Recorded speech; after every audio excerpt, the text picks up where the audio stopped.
Hi there, I'm Ron Watermon, the founder and CEO of STORYSMART, a nationwide startup that's committed to providing professional video storytelling for all. Today, I want to ask the provocative question, is the press release dead? You heard me. You heard me right. That's the question for today. Is the press release dead? And I'm targeting those of you that are communication professionals like myself. If you've been in the business as long as I have, you've heard about the demise of the press release for a long time. I think I moved over to baseball operations in 2009. And I remember at that time, that was actually when I was first introduced to the concept of brand journalism by a couple of big brands. Actually, it was Coca-Cola, McDonald's, and Home Depot that were sort of on the cutting edge of telling their own story and connecting with their consumers and the media. I remember it was one of the VPs or C-suite folks from one of those companies that basically said they were no longer going to do a press release, that they would just have their own media coming out of their website, and that they would invest in telling their own story.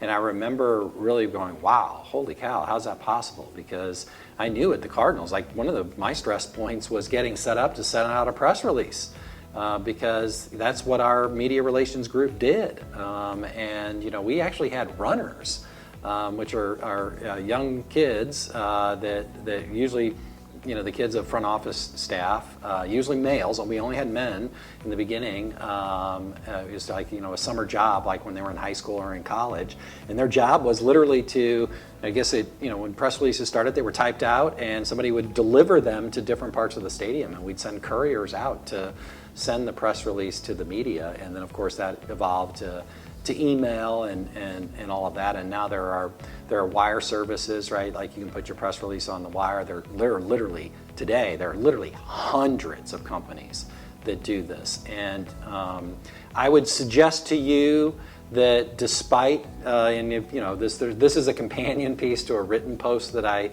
just posted today, and I took a little bit of a tongue-in-cheek approach about the death of the press release, because we're coming up on the 116th birthday or anniversary of the first press release later this week.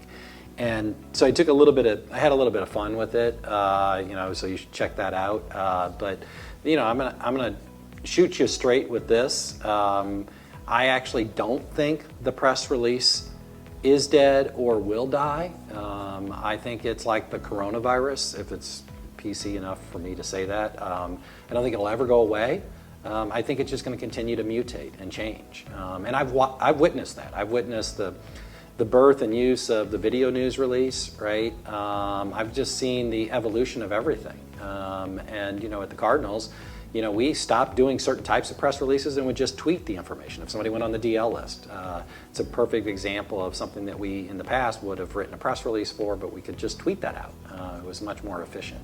And today, when you read stories about the passing of somebody, oftentimes it's the family posted something on the Facebook page, right? Or they tweeted something. And that's how the media get confirmation. So my point to you in all of this is that this stuff is evolving. And I'm going to share some details about the very first press release that I gained from how media is distributed today. I didn't read a press release. I didn't read a news article about it. I Googled it.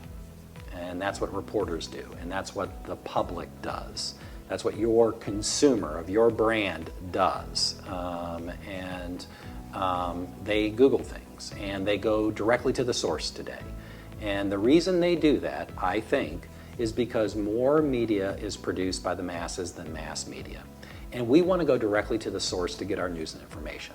So like when the coronavirus first came onto the scene, or when I became aware of it, I guess is the more accurate thing to say, in that sort of March time frame, when there was all kinds of information and misinformation out about the virus, which continues to be the case today because of the democratization of media in some respects.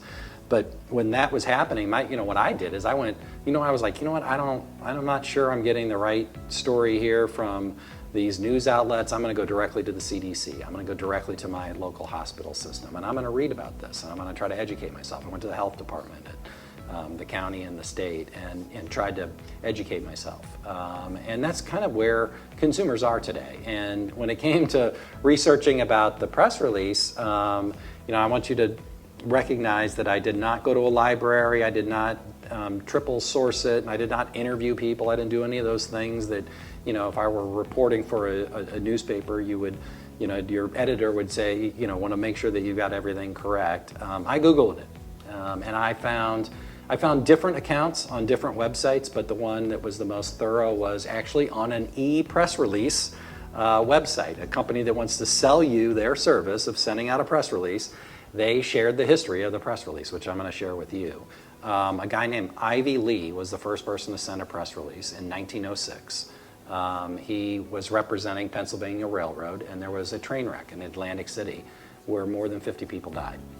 And he wrote a statement, and they sent the statement out, and the New York Times printed it in its entirety as part of the news coverage of that event. And that launched an industry and propelled people like myself that have worked in the industry of communications, media relations, and public relations. That the press release is the tried and true way in which you would try to distribute information to media outlets in the hope of getting massive coverage by the traditional media.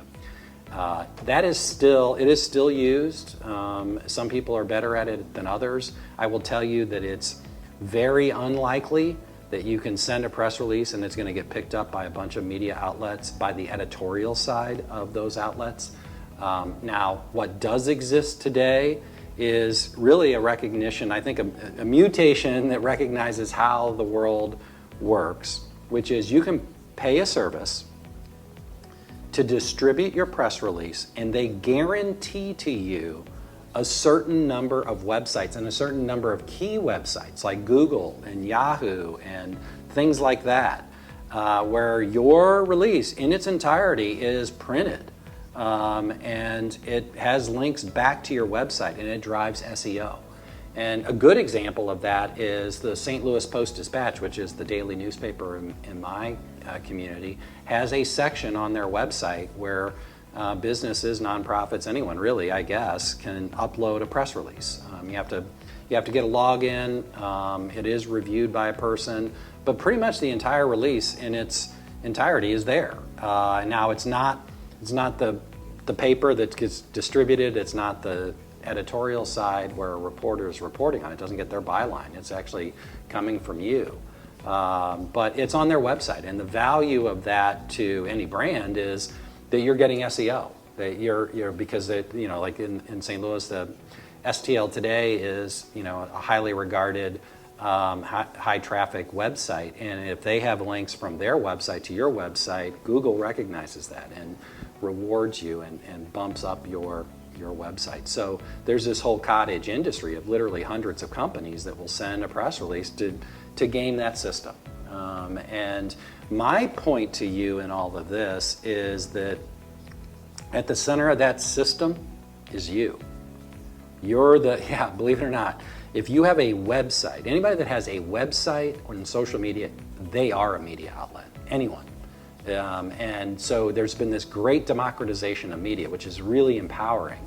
And what that means is that people are getting their news and information from all kinds of different sources. And some of them are legitimate and some of them are not. There was a school shooting earlier this week in St. Louis, and my son, somebody shared with him a Snapchat post that he brought to me and that the school district was already aware of and had sent an email. The superintendent had already sent an email about threats. But that's an example of how word travels today, for good or for bad. And the practical reality for you as a media relations professional, a PR person, communication person, or a business owner is that you need to tell your own story and you need to put it on your website. And if you issue a press release and you're trying to drive traffic back to your website, what's on your website? Do you have a news section on your website? Now, there are some people that have a news section on their website and they put their press releases there. And I look at that and I laugh, and I think that's like an 8-track mindset in a world gone digital. You should be telling your own story by blogging and sharing videos. If you really want to get a lot of traction, that's what you should be doing. And that's what you should be doing. You should be telling your own story. And if you want to do press releases, you can do those too. But if the goal is to drive media coverage, you're better off hiring a professional to help make pitches to media outlets. You can pretty much take it to the bank. If you're watching the Today Show or Good Morning America or any of these major news outlets, The View, it doesn't matter. The way in which they get their guests and the way in which they cover their stuff, a lot of it is influenced greatly by PR professionals. That's the bread and butter of that industry, right? And but that sets next to everything else that's out there, and they're covering everything else that's out there, right? Like if somebody goes viral on TikTok with a TikTok video, it could make the Today Show, it could make Good Morning America, right? And it often does. And so my point to you today is, obviously jumping off with the provocative question of, is the press release dead? I don't think the press release is dead. I think it's morphing, it's mutating, it's changing. And it's changing because of the new reality of how the media environment works and where we get our news and information. And the practical reality is that you are a media outlet, like it or not. People are going to be turning to you and judging you, your brand, based on what you convey when they go to your website. Even if you're pitching a story to the media, the very first place they're going to go to is your website, and they're going to be judging you based on what they see. And they're going to be using it as source material, just like I use my Google search to look up Ivy Lee and learn about Ivy Lee, the first person to send a press release 116 years ago. So anyway, I hope you found that helpful. Go ahead and hit the like and subscribe button, and until next time, stay story smart.